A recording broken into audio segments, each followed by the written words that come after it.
अस्सलाम वालेकुम। नई लेटेस्ट वीडियोस के लिए हैदरवाइज चैनल को सब्सक्राइब जरूर कर लें और साथ ही बेल आइकॉन के बटन को दबा दें। शुक्रिया।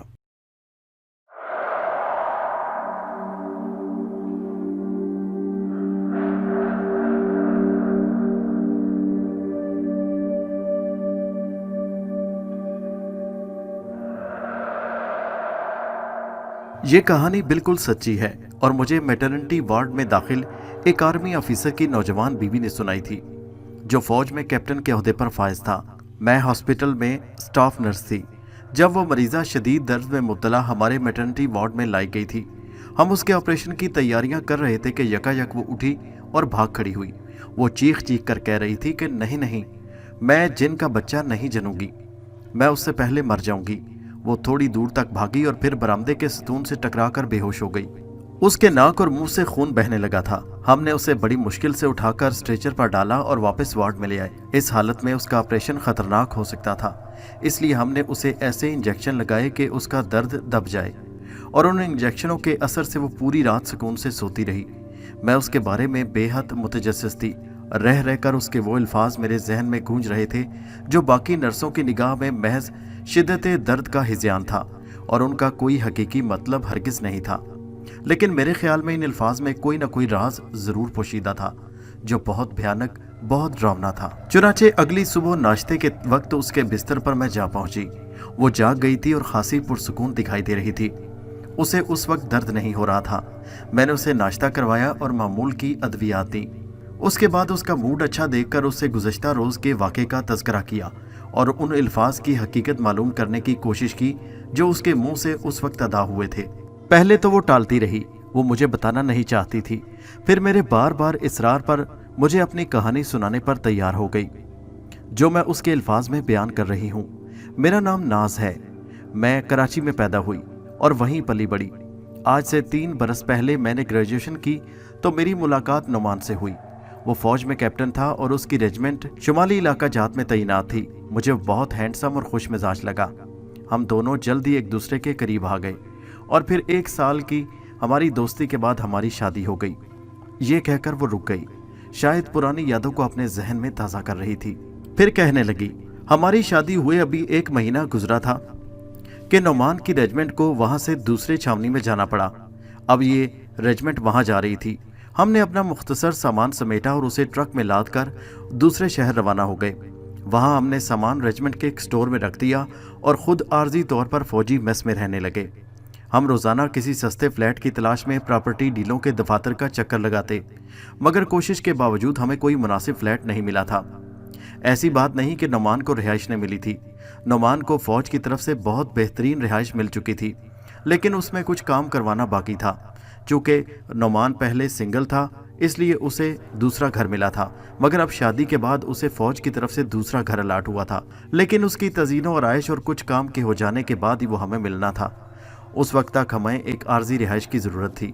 उन्हीं दिनों हमें एक दोस्त ने एक पुराना घर जो थोड़ा दूर था वो दिखाया, जो हमारी रेजिमेंट से तकरीबन 15 किलोमीटर के फासले पर था। यह 3 मंजिला मकान था और शहर के मज़ाफ़ाती इलाके में दूसरे मकानात से कदरे हट कर था। उसमें कुल 9 कमरे थे, मगर सिर्फ 3 काबिले इस्तेमाल थे जो ग्राउंड फ्लोर पर वाक़या थे। बाकी कमरे टूटे फूटे होने की वजह से बंद थे।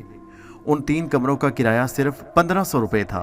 उस ज़माने में 1500 रुपये भी अच्छी खासी रकम थी, लेकिन हमारे लिए इतने ज़्यादा नहीं थे। ये काबिले रश्क हद तक कम किराया था हमारे लिए। चुनाचे हमने फ़ौरन वो मकान किराए पर ले लिया। मकान का महल वकू खासा शानदार था, वो खला में घूरते हुए बता रही थी। ये मकान एक सड़क के इख्तिताम पर खेतों के करीब वाक़या था। उसके सामने एक पुरानी खंडरनुमा इमारत थी जो शायद पुराना मंदिर था, लेकिन वक्त के थपेड़ों के साथ उसकी हालत बड़ी ख़राब हो चुकी थी। उसके पीछे खुश रंग दरख्तों के झुंड थे। मुझे सूरज की रोशनी में मकान की छत दूर से चमकती नजर आई। हम हंसी खुशी उस मकान में मुंतकिल हो गए। सामान को तरतीब देने और आराइश में हमें ज़्यादा वक्त न लगा, क्योंकि मकान का निचला हिस्सा पहले ही खासा सजा हुआ था। वैसे घर की तज़ीज़ और आराइश, शानदार बगीचा, संगे मरमर के चबूतरे और कालीन और पर्दे देखकर हम दोनों हैरान थे कि मालिक मकान ने इसे इस कदर कम किराए पर क्यों उठा रखा था। मुझे पुरानी चीज़ों से वैसे भी इश्क था। इस मकान में पुरानी अशिया इतनी ज़्यादा तादाद में थी कि मैं खुशी से पागल हो गई। कुशादा ख्वाबगाह में शानदार टाइलों से बनी हुई मखरूती अंगीठियाँ और खिड़कियों में रंगीन शीशे थे। जिन्हें हीरे की शक्ल में काट कर लगाया गया था। लाउंज की छत गुंबद नमा थी। उसके वस्त में जंजीर की मदद से कीमती फानूस लटक रहा था, जिसमें शीशे की 4 मूर्तियां थीं, जिनके हाथों में क्रिस्टल के शमादान नजर आ रहे थे। मेहमान खाना खसूसन उसका अबनौसी फर्नीचर देखने से ताल्लुक रखता था। बाथरूम बतौर खास बहुत शानदार थे और उनकी हर शय से नफासत टपकती थी। हमें इस मकान में आए हुए अभी चंद ही रोज हुए थे कि वहां अजीबो गरीब वाकयात पेश आने शुरू हो गए। एक रात मुझे यूं महसूस हुआ जैसे सीढ़ियों पर कोई दौड़ रहा है। दौड़ने की आवाज इतनी वाज़ेह थी कि मैं उठकर बैठ गई। फिर मैंने नोमान को भी जगा दिया। उसने कमरे की लाइट जलाई और बरामदे में जाकर सीढ़ियों का जायजा लिया, मगर वहां तो सन्नाटा थारी था। ये सीढ़ियां ऊपर की मंजिल को जाती थी, जिसका दरवाज़ा कीलों से बंद कर दिया था। ताहम बाहमी गुफ्तगू के बाद हम इस नतीजे पर पहुंचे कि वहां कोई मोटी बिल्ली थी, जो लकड़ी के जीनों पर कूदती हुई ऊपर गई और किसी टूटे हुए रोशनदान से ऊपरी मंजिल पर चली गई। अगले दिन शाम के वक्त जब नोमान का दोस्त कैप्टन अपनी नौब्याहता दुल्हन के साथ हमारे घर डिनर पर आया, तो इससे मिलता जुलता वाकया पेश आया। हम खाने की मेज़ पर बैठे हुए थे कि हमें सीढ़ियों से किसी के उतरने की आवाज़ आई। नोमान उठकर सीढ़ियों की तरफ लपका तो आवाज़ बंद हो गई। उसे शुबा हुआ कि ऊपर कोई है। उसने इत्मीनान करने के लिए सीढ़ियों पर चढ़ना शुरू किया तो अचानक उसे भारी कदमों की चाप सुनाई दी।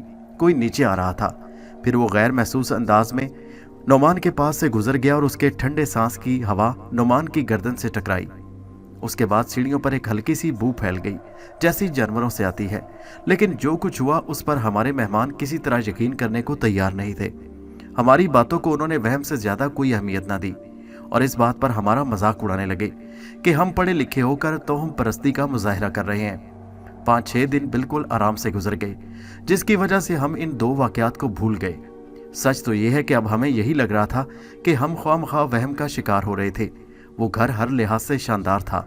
हमें परेशान होने की कतई कोई जरूरत नहीं थी। एक दिन एक अजीब वाकया हुआ, जिसका मुशाहिदा सिर्फ नोमान ने किया, क्योंकि मैं एक सहेली की शादी में शिरकत के लिए शहर गई हुई थी। वापस आई तो नोमान ने इस वाकये का जिक्र किया। नोमान कमरे में सोया हुआ था कि उसे बेडरूम में किसी की मौजूदगी का शुबा हुआ।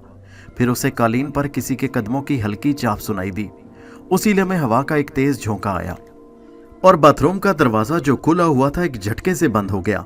चंद लम्हों के बाद बाथरूम से इस तरह की आवाजें आने लगीं जैसे कोई शावर के नीचे खड़ा होकर नहा रहा हो।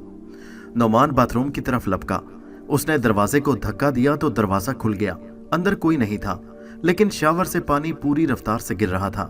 मेरा ख्याल है नाज, हमें यह मकान छोड़ देना चाहिए, नोमान ने मुझसे कहा। यहाँ मुझे किसी आसेब का साया महसूस होता है। मैं यकायक बहादुर बन गई।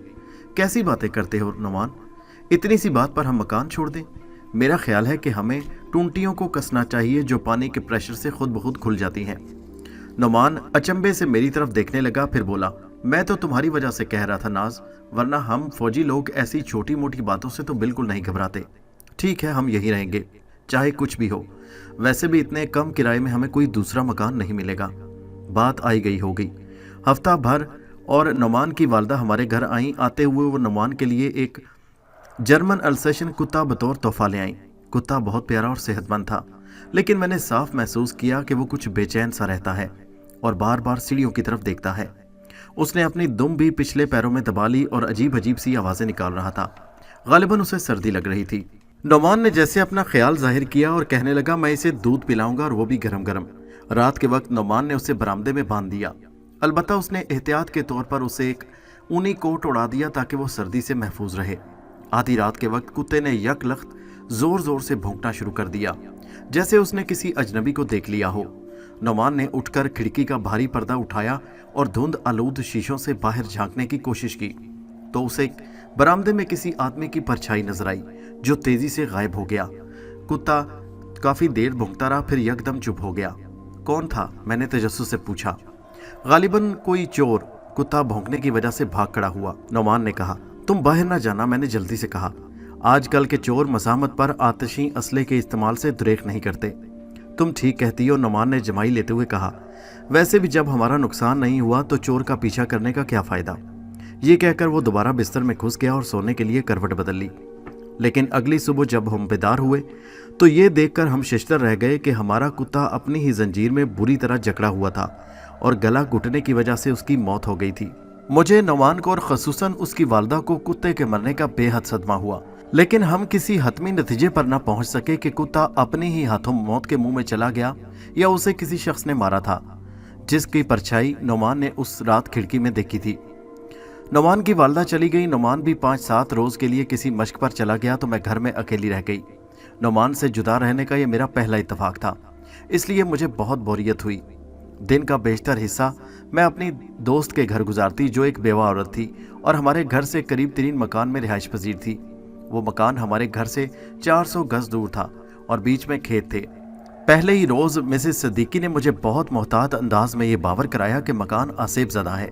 इसमें कभी भी कोई जोड़ा 1 महीने से ज़्यादा नहीं ठहरा था, क्योंकि उसके बकौल मकान का आसेब उन्हें वहाँ से भाग निकलने पर मजबूर कर देता था। वो मुझे बताने लगी, मिसेस नोमान, एक बार इस मकान की टूंटियों से खून टपकने लगा था। मिसेस सिद्दीकी ने दीदे घुमाते हुए मुझ पर इंकशाफ किया। जब मैं मरूब ना हुई तो कहने लगी, एक बार एक जुबैदा नामी खातून ने इसलिए घर छोड़ दिया कि बाथरूम के धुंध आलूद शीशों पर किसी ने उंगली से लिख दिया था, ये मकान छोड़ दो वरना सबका गला घोंट दूंगा। मिसेस सिद्दीकी, हमें अभी तक किसी ने ऐसी धमकी नहीं दी। जिस दिन ऐसी अल्टीमेटम मिला, यकीन करो मैं फौरन ये घर छोड़ दूंगी, लेकिन फिलहाल हमारा यहाँ से शिफ्ट होने का कोई इरादा नहीं। मैंने हंसते हुए कहा, जैसा तुम्हारी मर्जी। मिसेस सिद्दीकी ने कदरे खफकी से कहा और काफ़ी बनाने के लिए अपने किचन की तरफ बढ़ गई। पहली ही रात मुझे कोई ख़ास बात महसूस ना हुई। दूसरी रात मैंने ये महसूस किया कि कमरे में कोई गहरे गहरे सांस ले रहा हो। उस वक्त मैं हस्बे मामूल सिंगार मेज़ के सामने खड़े होकर शब ख्वाबी का लिबास पहन रही थी और अपने मरवनी निस्वानी सरापा, जिससे मुझे हमेशा फ़ख्र आता था, आईने में देख रही थी।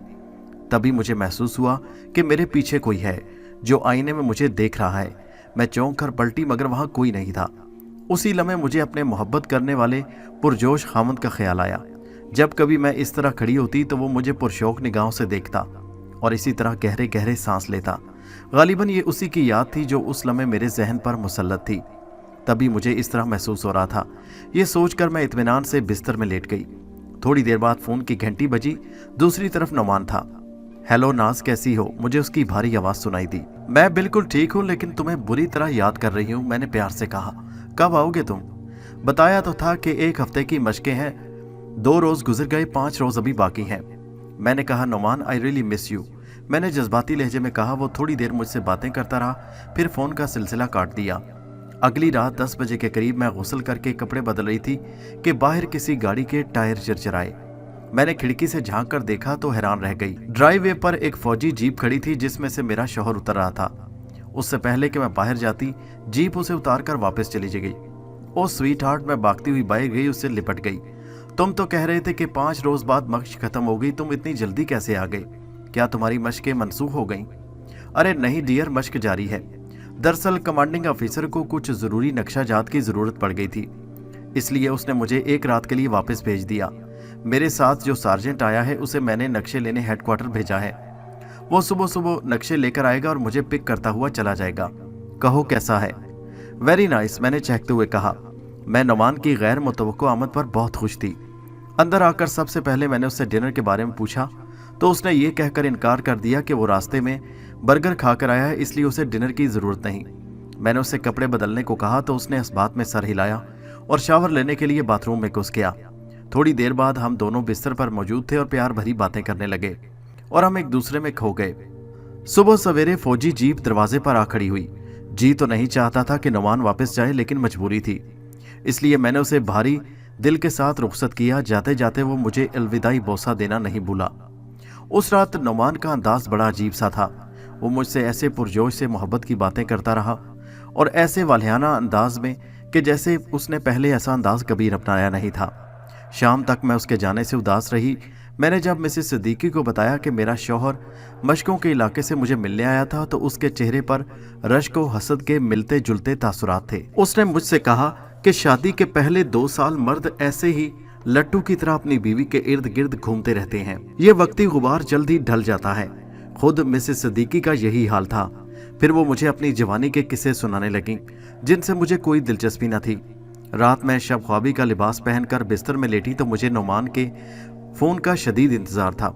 आखिर खुदा खुदा करके फ़ोन की घंटी बजी तो मैंने नोमान से कहा, रात तो बड़ी बेचैनी दिखा रहे थे और अब इतनी देर से फ़ोन किया है। नुमान ने हैरानी से कहा, क्या मतलब तुम्हारा?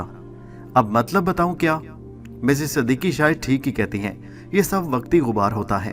मैंने नाराजगी से कहा, अरे भाई क्या पहेलियां बुझवा रही हो? नुमान ने कुछ ना समझते हुए कहा, फिर कहने लगा, सुनो मैं कल वापस आ रहा हूँ, तुम्हारे लिए दिल उदास हो रहा है इसलिए बीमारी का बहाना बना लिया। यकीन करो तुमसे जुदा हुए सिर्फ 4 रोज हुए हैं, मगर यूं लगता है जैसे तुम्हें देखे 4 सदियां बीत गईं। फिर नुमान ने न जाने क्या कहा, मगर फोन का रिसीवर मेरे हाथ से छूट चुका था। मैं सोच रही थी कि अगर नुमान कल आ रहा है तो गुज़श्ता रात जो शख्स मेरे पास आया था वो कौन था। यकायक मुझ पर हर बात वाज़ेह हो गई। मैंने एक चीख मारी और बेहोश हो गई। जब मेरी आंख खुली तो मैं अस्पताल के बिस्तर पर थी। एक डॉक्टर और 2 नर्सें मुझ पर झुकी थी। बिस्तर के करीब मुझे नुमान भी नजर आया, जिसकी शेव बड़ी हुई थी और वो बेहद परेशान नजर आ रहा था। उसे देखकर मैं सिसक सिसक कर रोने लगी। बात की दास्तान में सुनाने के लिए इसके अलावा कोई खास बात नहीं कि हमने वो मकान छोड़ दिया और मैं उम्मीद से हो गई। मैंने इस हमल को साकित करने के लिए हर तरह की कोशिशें की, मगर बेसूद। मुझे यकीन है कि मेरे पेट में जो बच्चा पल रहा है वो उसी का है जो उस रात मेरे शौहर नुमान का रूप धार कर मेरे पास आया था। वो यकीनन कोई जिन था। इस लिहाज से वो बच्चा जो पैदा होगा एक इंसान और जिन की मुश्तरका औलाद होगा, यानी जिनसान। मैं नहीं चाहती कि ऐसी अजीबुल खलकत बच्चा मेरे बतन से पैदा हो। इतना कहकर वो फूट फूट कर रोने लगी। मैंने उसे दिलासा दिया, लेकिन मैं खुद शश्तर रह गई थी। उसकी दास्तान वाकई नाकाबिले यकीन थी। अगले रोज मेरी ड्यूटी ऑफ थी। मैं घर में लेटी हुई थी कि मुझे मेरी साथी नर्स ने फोन किया। उसने मुझे एक रूह फरसा खबर सुनाई। नाज ने बिजली के नंगे तार को छूकर खुदकुशी कर ली और उसका जिस्म जलकर कोयला हो गया। उसकी अलमनाक मौत की खबर सुनकर मैं फूट फूट कर रोने लगी। दोस्तों, कहानी कैसी लगी नीचे कमेंट में ज़रूर बताइए और हमारे चैनल हैदर वॉइस को सब्सक्राइब कीजिए। शुक्रिया।